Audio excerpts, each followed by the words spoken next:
పూర్ణచంద్రరావు గారు, is progress real అనేటువంటి ఒక పాటలు అంటే ఒక డాక్టర్లు కత్తులు కటారులతో ఆపరేషన్ చేసి బతికిస్తారు, అదే కత్తులు కటారులతో ఒక మనిషి ప్రాణం తీయచ్చు అనేది ఒకటి ఉంది. అంటే ఈ టెక్నాలజీ డెవలప్ అవుతున్న కొద్దీ కూడా దాన్ని ఉపయోగించే పద్ధతిలో ఏమన్నా ఇదే వస్తుందా, లేదా మనిషిలో మార్పు రావాల్సిన అవసరం ఉందా? దీనిపై మీరేం మాట్లాడతారు? ఇప్పుడు ఇందులో ఈ బెట్టింగ్ యాప్స్ విషయంలో గవర్నమెంట్ ఐటీ డిపార్ట్మెంట్ రోలు బాగా ఎక్కువగా ఉంటుందండి. ఇప్పుడు ఐటీ డిపార్ట్మెంట్ జనరల్ గా మనం ఏం చూస్తాం, కొత్త కొత్త కంపెనీలు వచ్చినాయి, మైక్రోసాఫ్ట్ వచ్చింది, లేకపోతే ఇన్ఫోసిస్ వచ్చింది, లేదా బిల్ గేట్స్ కలిసిన ఈ ప్రచారాలు ఎక్కువ ప్రభుత్వం. ఇప్పుడు ఐటీ డిపార్ట్మెంట్ చేయాల్సిన పని ఏంటంటే ఇమీడియట్ గా ఇటువంటి యాప్స్ ని మన నెట్వర్క్ లో లేకుండా చేయటం, ఐడెంటిఫై చేయాలి. నిరంతర ప్రక్రియ అది. ఐడెంటిఫై చేసి కట్ చేయాలి.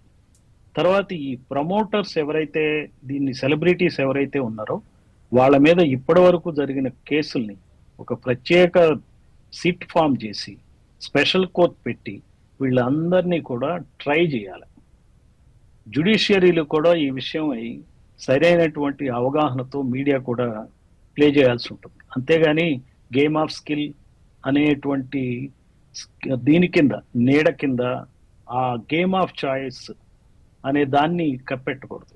గేమ్ ఆఫ్ చాయిస్ అనే దాన్ని చేయటం ద్వారా ఏమవుతుందంటే ఈ బెట్టింగ్ యాప్స్ కలకాలం ఉంటాయి. రేపు పొద్దున హైకోర్టు నుంచి చిన్న ఆర్డర్ తెచ్చుకుంటారు వీళ్ళు, ఈ betting apps game of skill కాబట్టి యూ కెనాట్ బ్యాన్ అని.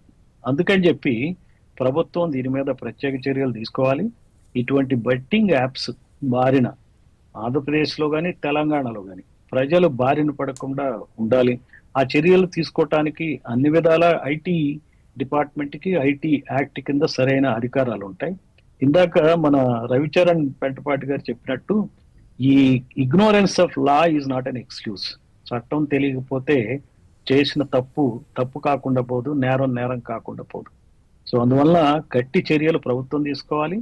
పోలీసు సిట్ ఫామ్ చేసి ఈ కేసులన్నింటినీ ఒక స్పెషల్ టీం ద్వారా తయారు చేసి ఇన్వెస్టిగేట్ చేయాల్సి ఉంటుంది.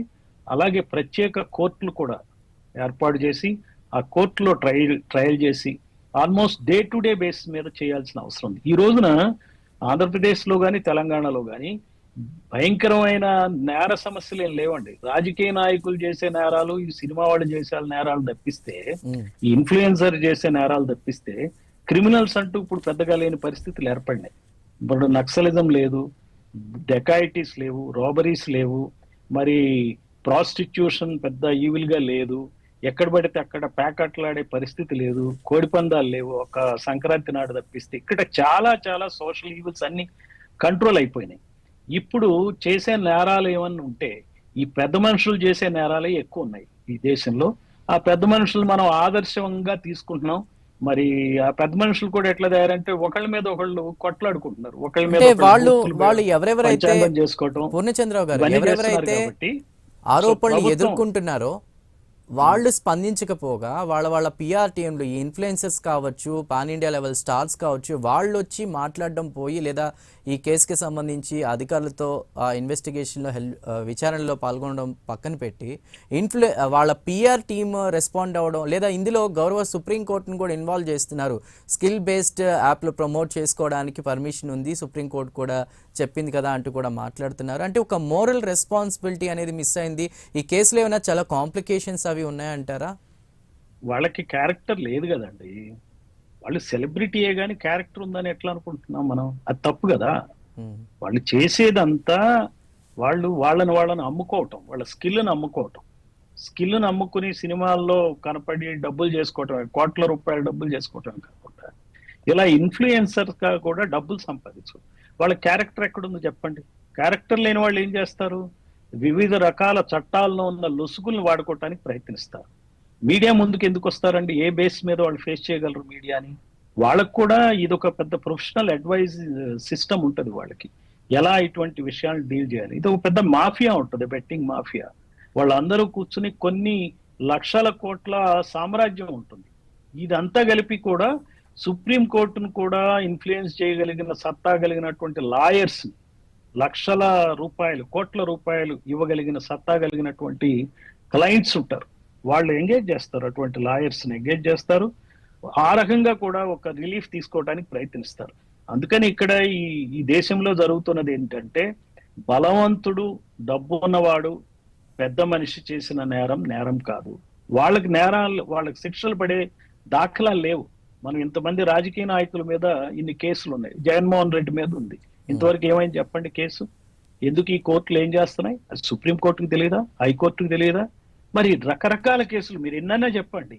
అదే పందాలో వీళ్ళు కూడా అటు ఆధార్లోనే నడుస్తారు.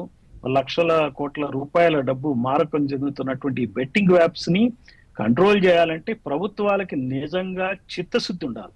లేకపోతే ఏం చేస్తారంటే, ఇది ఒక వారం 10 రోజులు నడుస్తుంది. మనం డ్రగ్స్ గురించి చూసాం గతంలో. చాలా ఆల్మోస్ట్ గంటకి ఆ రోజున టీవీల్లో ప్రసారాలైనాయి. ఎవరెవరు సెలబ్రిటీస్ ఎవరు అటెండ్ అయ్యారు, పూరి జగన్నాథ్ అటెండ్ అయ్యాడు, ఇంకా రకరకాల వాళ్ళు వరుసగా వెళ్తూ వస్తూ ఉన్నారు. చార్మి అటెండ్ అయింది. తర్వాత ఏమైందో తెలుసా మనకి?